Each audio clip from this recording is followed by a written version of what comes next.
নমস্কার বন্ধুরা, কেমন আছেন সবাই? আমি আছি গ্রামের বাড়িতে। আর আসার সময় মাকে নিয়ে এসেছি। মানে আমার বাবার বাড়ি হয়ে এসেছি। তো আসার সময় মাকে নিয়ে এসেছি। তার একটা উপলক্ষ আছে। আর সেই উপলক্ষে এই যে সকাল সকাল একদম গ্রামের সব বউরা মানে কিছু জন বউরা চলে এসছে কাছাকাছির সবজি কাটতে। তো বুঝতেই পারছেন আজকে বাড়িতে একটা অনুষ্ঠান আছে।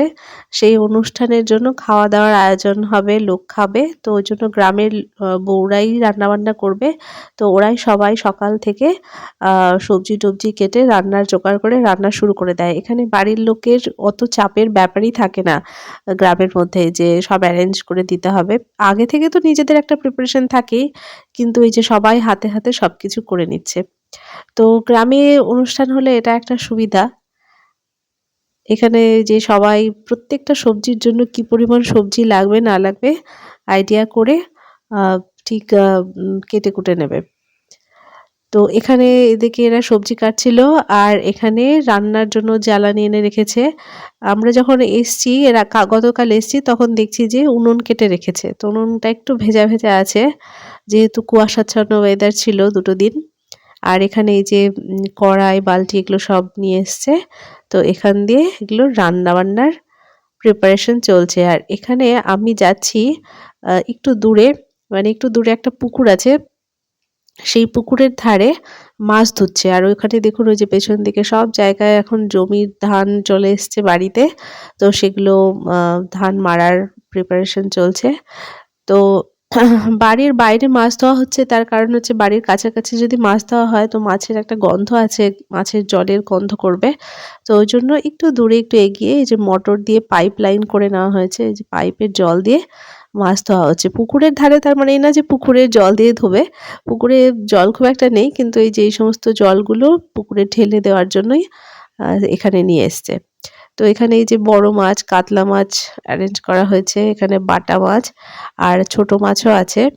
মাছ কাটলেও সবাই গ্রামের লোকেরাই কিন্তু মাছগুলো কেটেছে। হ্যাঁ, বড় মাছ যেটা সেটা তো বাজার থেকেই কেটেই নিয়ে এসছে। কিন্তু ছোট, ছোট মাছ এনেছে। আম একদম চচ্চড়ি খাওয়ার মাছ যেগুলো সেগুলো কিন্তু গ্রামের লোকেরাই কেটেছে। এই ঠান্ডার মধ্যে সবাই সকাল, সকাল একদম ফুল প্রিপারেশন এ কাজে চলে এসছে। তো যে অনুষ্ঠান উপলক্ষে আসা সেটা বলে নিই, সেটা হচ্ছে আমার কাকা শ্বশুরের ছেলের বউয়ের শ্রাদ্ধ। এর আগে মানে বছর ২ এক আগে একটা ভিডিও শেয়ার করেছিলাম। সেখানে আমার কাকা শ্বশুরের ছেলের বিয়ের ভিডিওটা শেয়ার করেছিলাম। তো আজকে হচ্ছে ও প্রেগনেন্ট আছে তো ওইজন্য আজকে সাধের অনুষ্ঠান করা হচ্ছে বাড়িতে। তো ওইজন্য স্বাভাবিকভাবে বাড়িতে লোকজন খাবে। আর যারা সবজি কাটলো তারা সকালের খাবারটা এখানেই খাবে। কারণ অনেকটা বেলা হয়ে গেছে। তারপরে রান্নাবান্না হলে তো আলাদা নিমন্ত্রিত হিসেবে সেটা খাবেই। তো এখানে আমি খেতে দিচ্ছিলাম।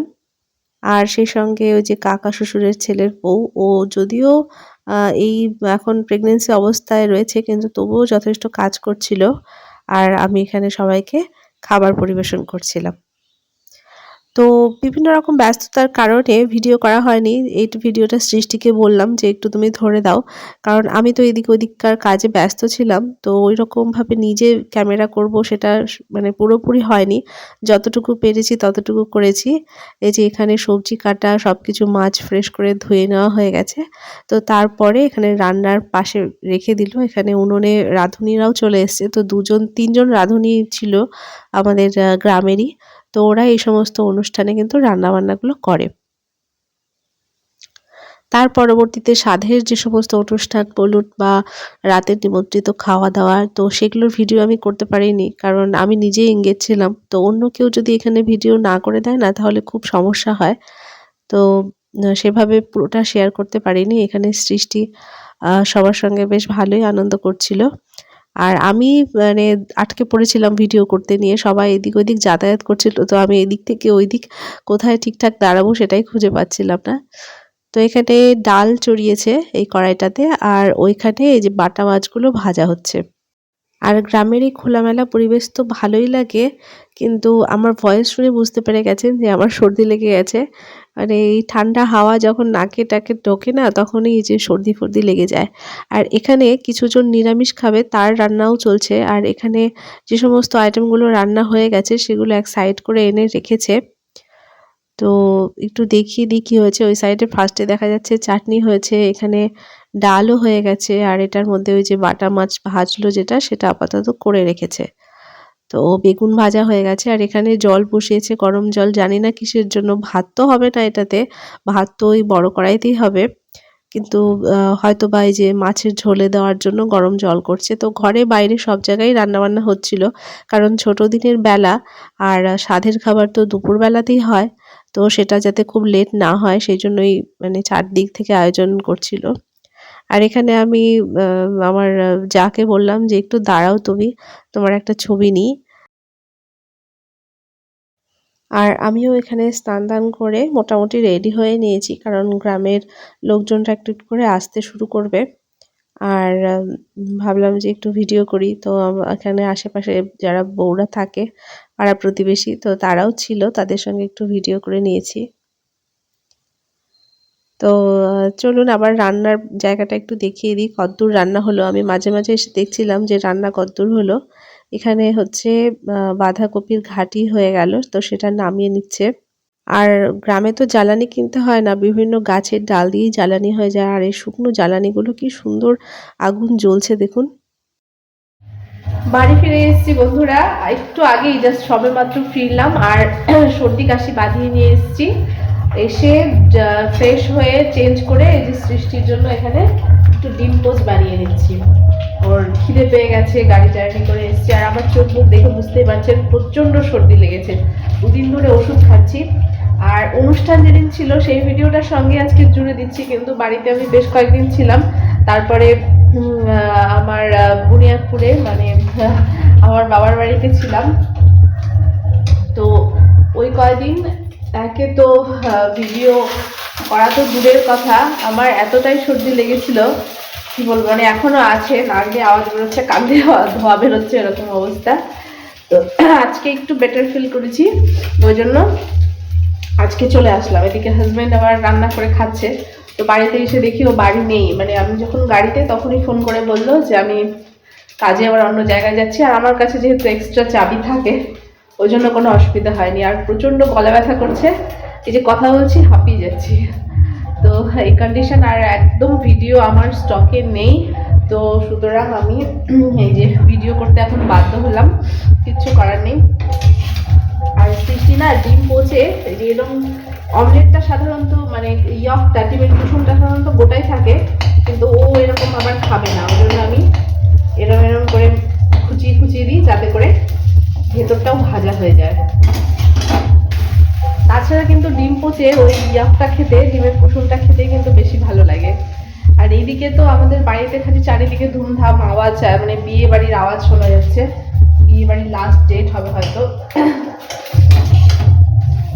তো বাধ্য হয়েই ভিডিও করতে হলো। সৃষ্টির না, সৃষ্টির আবার সর্দি লাগেনি, হয়তো মাটি খেটেছে, মাটি দিয়ে পুতুল পুতুল বানিয়েছে, অনেক কিছু কাদা মাটি ছেনেছে, কিন্তু তবুও ওর কিছু হয়নি। আর আমার আবার একটুতেই সর্দি লাগে। খোলামেলা পরিবেশ তো গ্রামের, তো খোলামেলা পরিবেশে হঠাৎ গিয়ে ওই হাওয়া বাতাস লেগে যায়, তখন গিয়ে এরকম আমি সর্দি কাশি বাঁধিয়ে নিয়ে আসি। তো ওষুধ খাচ্ছি, হয়তো সেরে যাবে কয়েকদিনের মধ্যেই।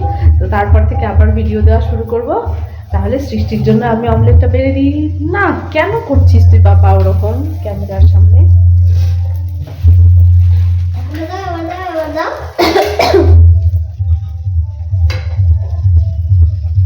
হাজবেন্ড রান্না করে খাচ্ছে আজকে। এই কদিন রান্না করেছে বলতে গত পরশু মাংস করেছিল, তো সেই মাংসই কালকেও ছিল, একটু খেয়েছে। আর প্রথম দিন বাইরে থেকে এনে খেয়েছে। আর আজকে নিচে না করো, সাইডে করো। আজকে হচ্ছে আমরা আসবো জন্য বাজার করেছে। তো সকালবেলা বললাম কি বাজার করেছে, বলছে যে কাতলা মাছ আর পাবদা মাছ, দুরকম মাছ রান্না করেছে। তারপরে কাতলা মাছ আবার ধুয়ে আলু ফুলকপি দিয়ে রান্নাও করেছে। তো এখানে আমি রান্নাটা দেখছি না, ফ্রিজে রাখা আছে বোধহয়। আর পাবদা মাছও আবার ধুয়ে টুয়ে ফ্রেশ করে ফ্রিজে রেখে দিয়েছে। তো অনেক কাজ করেছে আজকে।